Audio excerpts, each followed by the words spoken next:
managing the wait list when you have a vacancy. When you have a vacancy and the affordable housing community, this is also one of the most stressful times, filling that vacancy, especially if you're working at a HUD site, whereas a HUD property. If you don't know the difference between HUD and tax credit, I'll explain it in a different video. Stay tuned. This is one of the most stressful times because people are very, very desperate to be housed.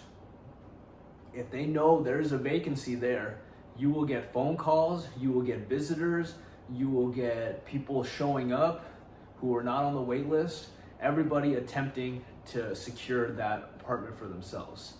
You can't blame them. That's part of the business. That's the business that we're in. This is part of it. The reason that this gets very stressful is because, especially given the location and how much people want it, people get very nasty, okay? This is where you get those instances where people will come into the office with the tape recorder, try to record what you say, okay? Be careful. When you have a vacancy and you're trying to fill it, pretend like everybody's recording you and everybody's watching you. Okay, that's gonna help you out in the long run because people are very desperate to get in there. That's the first thing. Okay, people are gonna come in and they're gonna try to get you to agree to a date they can move in. Don't fall for this trap. Okay, agreeing to a date they can move in is basically like you're giving them the apartment. You're giving them the keys, saying that they could come in on this day. Don't fall for that trap. They'll try to give you money, okay? They'll come in and they'll try to pay the first month's rent or try to give you some cash to set up some kind of contract with you.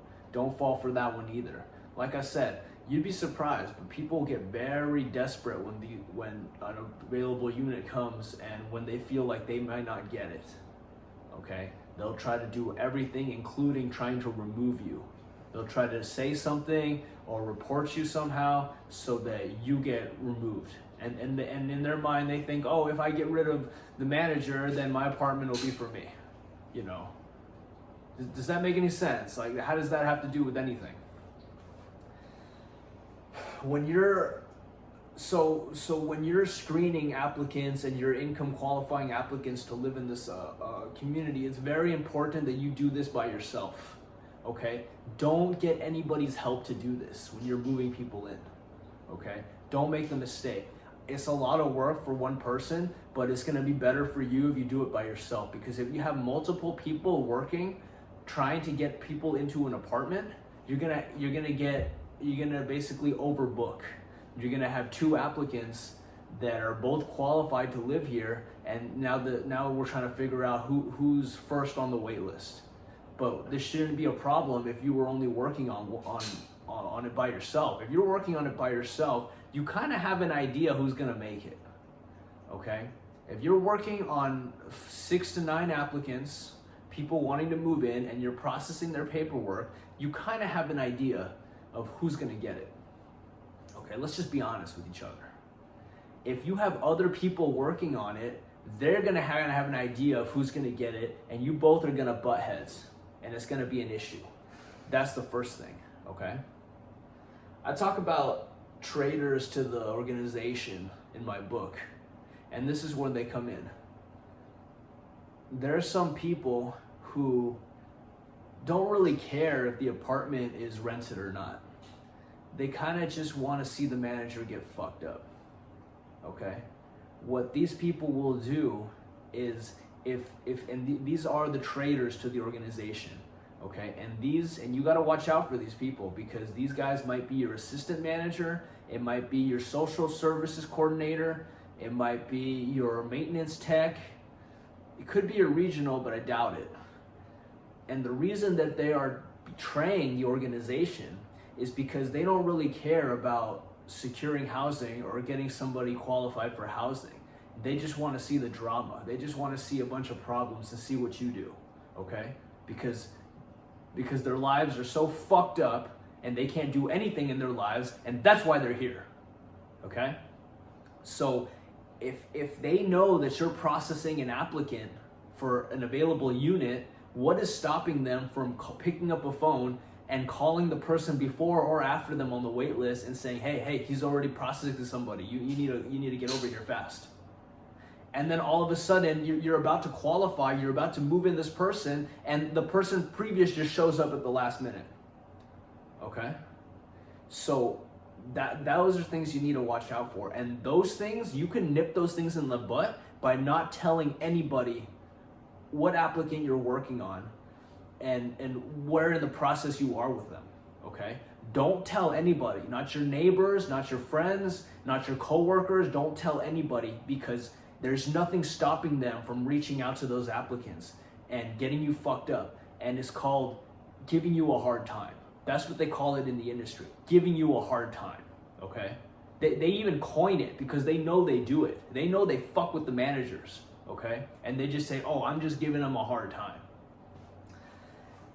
So if you're the only one who knows the information, you're the only one who knows what unit is vacant, where they are in the process of making that unit ready to move in, who is in the application process, who is going to be moving in, who's doing the paperwork, who received letters. All of this, only you can know, okay? Don't let anybody else know this. Only you can know this, okay? So you pull applicants from the wait list, you process them, you do a background check, you do a credit check, you income verify them, you do a background check, a landlord reference check, and then you qualify them, and then they move in, and then you fill the vacancy, and you have no problems, okay? What you don't want is you don't want applicants showing up one after another, because somebody is calling them, and somebody is telling them that they need to move because he's moving people in already. Okay, that's what you don't want, because it'll delay you and it'll also trip you up, and that'll open you up for mistakes. And that's what they want, that you make some mistakes and then they can screw you. Okay? So another thing I've noticed too is I've seen some dirty managers that they add people to the front of the wait list. They just skip the wait list and add people thinking that nobody's gonna know. The corporate office has a master wait list. They can see every change you've made on that wait list from their corporate office computer. So you're not gonna pull a fast one on them. Don't think that you're gonna change the names of the next person on the wait list to whatever name you want it to be so that you can move in that person so your job is easier. Okay, don't think you can do that because they can see it and you will get in trouble for that. Okay, I've seen managers get fired for that, actually, for changing the name on the wait list to a different name so they can let their friends in first. Okay, you have to follow the wait list. You have to go one by one. What you don't want is you don't want to be trying to reach somebody, give somebody on the wait list reasonable amount of time to respond. If they don't respond, you move to the next person, and then all of a sudden at the last minute, this person shows up because somebody called them. Okay? There's no reason why they should know. So work on the wait list by yourself, work on moving applicants by yourself. The vacancies, the turnover, all that stuff should be something that you do on your own. There's no reason why anybody else from any other property or any other department should know where you are with that. Okay, and this is a tip I'm giving you, advice I'm giving you that is good advice that I've learned 10 years in the business. Okay, I'll always give you good advice and I'll always look out for you. So there's the wait list, there's the calling applicants, sending letters, income verifying people, doing a background check, doing a landlord reference check. Remember that people get 2 passes, so they're not ready to move yet. They can skip it twice, that's fine.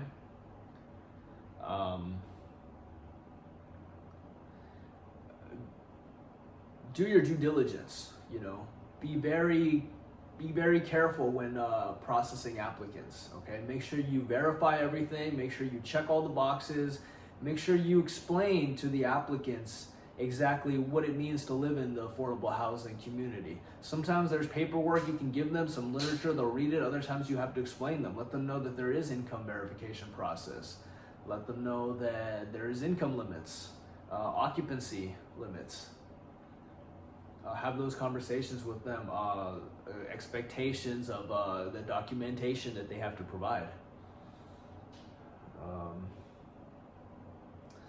So the wait list needs to be opened as well. So sometimes you might run out of people on the wait list, and then that's when you can open up the wait list and have more people apply, and then you can have more people that way.